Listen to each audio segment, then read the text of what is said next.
Oyez, salut à tous et surtout à toutes, ici Red Habitball, un homme classe des plus virils pour transpercer les cieux. Et aujourd'hui on fête les 10 ans d'un animé que tu connais sûrement déjà, mais qui me tient particulièrement à cœur. J'ai nommé...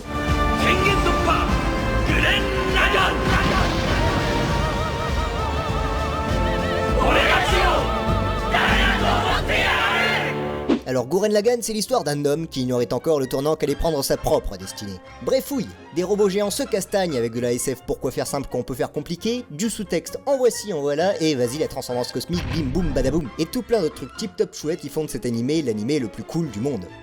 Pourquoi est-ce donc si cool, monsieur Habitball?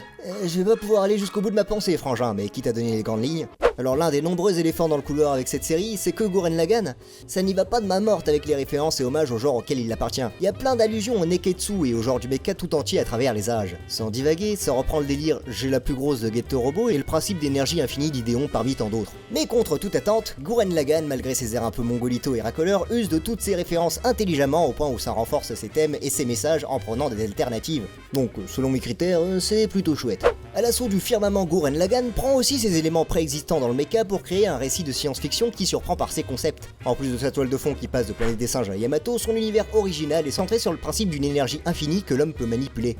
Quels sont les aboutissants de cette énergie? Comment fonctionne-t-elle? Quelles sont les responsabilités qu'elle engendre? Et qui se cache sous le voile de la mariée? Et tout plein d'autres mystères qui auront une réponse d'ici la fin de la série, après avoir cogité un minimum bien sûr.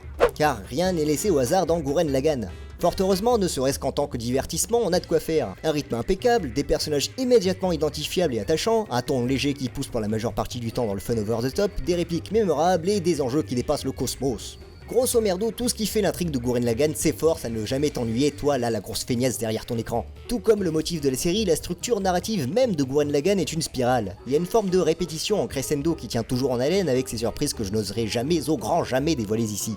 Et le fond, on en parle du fond. Ah, tu l'as pas vu venir celle-là mon gaillard. Mais le fond de TTGL, je le trouve grave injustement laissé de côté par la plupart des gens en vrai. Il y a eu un travail gargantuesque dessus, et je pense sincèrement que la série est un poil sous-estimée même si elle a son succès. Ça ne s'arrête pas au parallèle au monomythe et à la caverne de Platon.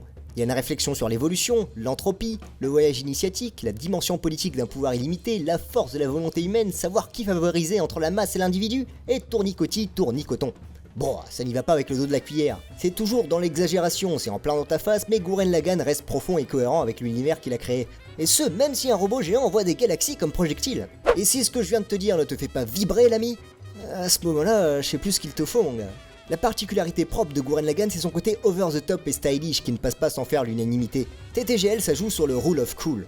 Que ce soit son animation de qualité consistante en 26 épisodes, ses eye-catch devenus cultes et son chara-design coloré qui fait sans doute partie des plus remarquables de l'animation japonaise. On a là la quintessence de ce que faisait Gainax dans les années 2000 et ce qui deviendra plus tard le studio Trigger.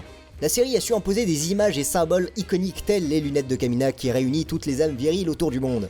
Jamais un animé a poussé le délire aussi loin dans la démesure et la série est truffée de poses et de plans mémorables à base de perspectives stylées et d'explosions multicolores. Et tu peux être sûr qu'à chaque épisode t'auras ton moment.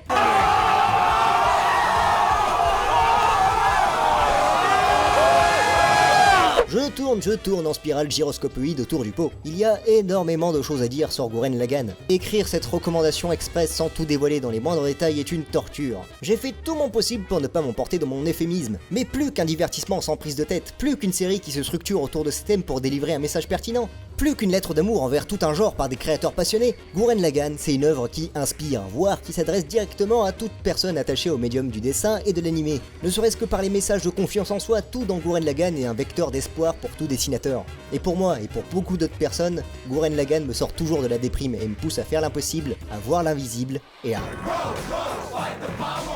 Et ça, frangin, c'est pour ça que Gurren Lagann est l'animé le plus cool du monde.